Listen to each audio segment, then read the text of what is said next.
Estoy en conexión con Julio Rodríguez, ex GEMAT. Muchas gracias por estar con nosotros esta mañana, Julio. Hola, buenos días. ¿Qué tal, Julio? Buenos días.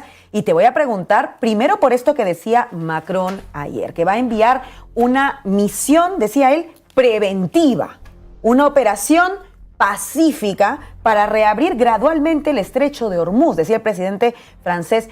Julio, ¿hasta qué punto, o mejor dicho, qué puede hacer una misión preventiva o una operación militar pacífica? Es decir, ¿qué van a hacer? Están escoltando, digamos, un petrolero y de pronto hay un ataque, no van a hacer nada. ¿Cómo funciona esto de misión preventiva? ¿O es más bien un eufemismo y estamos hablando ya de una participación en un contexto de guerra, a tu juicio, Julio?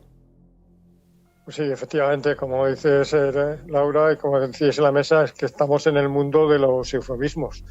Las operaciones, cualquier operación preventiva, operación defensiva, pues en la teoría es un componente también del ámbito militar, pero lo que se pretende es evitar o eliminar amenazas o ganar tiempo, pero luego siempre para pasar a la ofensiva.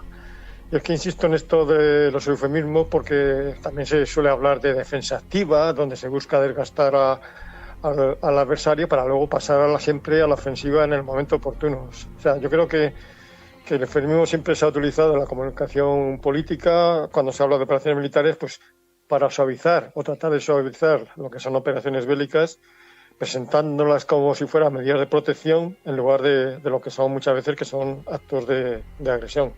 Y tenemos muchos ejemplos de estos eufemismos. No nos olvidamos de los terribles daños colaterales cuando se bombardean escuelas y hospitales, y siempre se suele decir que son daños colaterales. El eufemismo ha formado parte, pues, de este lenguaje, que es un lenguaje hipócrita y es un lenguaje cínico. Es un lenguaje hipócrita porque trata de fingir virtud y luego lo que oculta es la falsedad.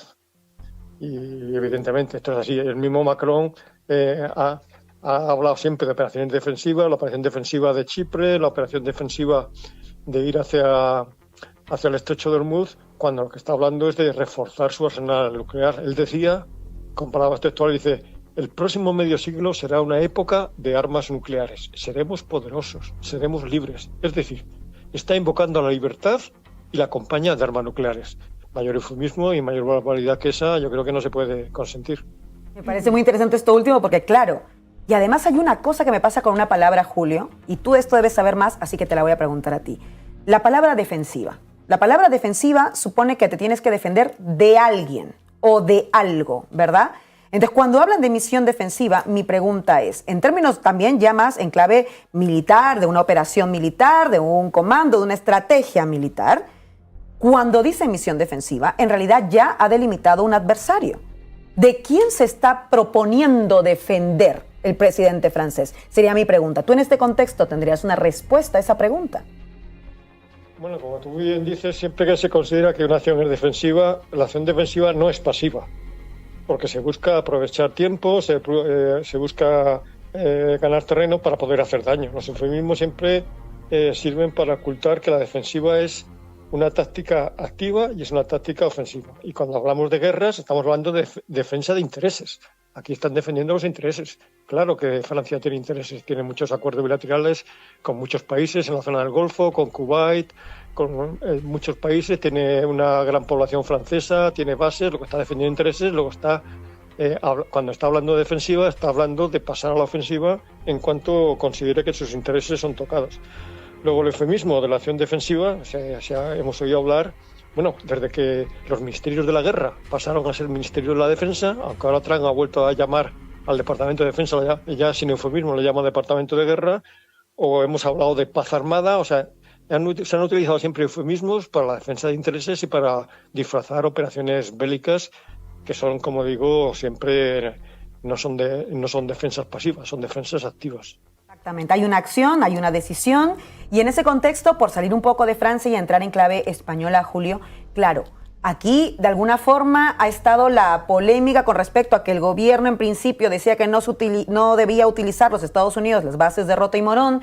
Por otro lado, enviaban la fragata Cristóbal Colón, que llega hoy, por cierto, en la mañana, a la base en Chipre. Mi pregunta es, ¿la apuesta de España al enviar una fragata responde un poco también a las estrategias o a, vamos a decir, estos eufemismos de guerra de los que estamos hablando, o es una acción disuasoria, que entra dentro de cierta normalidad que no supone entrar en un contexto de guerra, Julio? A mí me parece que es una acción hipócrita, es una acción cínica. Porque fíjate, cuando se sacaron las fuerzas de la misión de Irak y se modificó la ley de defensa, se dijo que todas estas acciones tenían que ser aprobadas por el Parlamento y autorizadas por el Congreso de los Diputados. Aquí se ha disfrazado como que esta misión era una prolongación que iba acompañando al portaaviones Charles de Gaulle, una prolongación de la misión que venía del Báltico y que pasaba y que por eso acudía a defender Chipre. Ahora, cuando Charles de Gaulle decide que se va al estrecho de Hormuz, ya esa misión ya no es una continuidad, ya se habla de otro tipo. Luego, estamos hablando de fingir y de cinismo o de vergüenza, porque de vergüenza este cinismo es también una falta de coherencia y admite de alguna manera que está actuando mal y encima pues no siente vergüenza. Yo creo que esto pasa por ese, bueno, pues vuelvo a repetir, hipocresía y cinismo. Finalmente, Julio, ¿qué deberíamos hacer con bases como la de Rota y Morón, en tu perspectiva, en este contexto en el que estamos viendo que los Estados Unidos están utilizando sus bases desplegadas por toda Europa para participar directa y activamente en los ataques ilegales que cometen en Oriente Próximo? ¿Qué deberíamos hacer con esas bases? Bueno, pues actuar como país soberano. Cuando algo no te beneficia, estos son acuerdos porque estos son acuerdos bilaterales. Muchas veces esto se disfraza que estamos apoyando a misiones OTAN, estamos apoyando a misiones de la Unión Europea, y no es cierto. Esto forma parte de un acuerdo bilateral, que los acuerdos bilaterales son entre dos naciones y cuando las dos partes se benefician. Cuando aquí no hay ningún beneficio, cuando tú no quieres que se actúe de la forma que pretendes, la única solución es romper este acuerdo. Y este acuerdo se puede hacer porque todos los acuerdos tienen una cláusula que permite romperlo o modificarlo. Y esto se puede hacer todos los años. Se ha perdido una oportunidad en el pasado mes de noviembre porque el acuerdo hay que denunciarlo con 6 meses de antelación y, por así decirlo, termina en el mes de mayo. Luego tenemos ahora otra oportunidad de aquí a noviembre para volver a denunciar este acuerdo, modificarlo en base a nuestros intereses o romperlo. Pues queda ahí claro lo que se podría hacer, porque claro, hay mecanismos, como bien los está señalando aquí Julio Rodríguez, ex GEMAT. Muchísimas gracias por haber estado con nosotras esta mañana, Julio.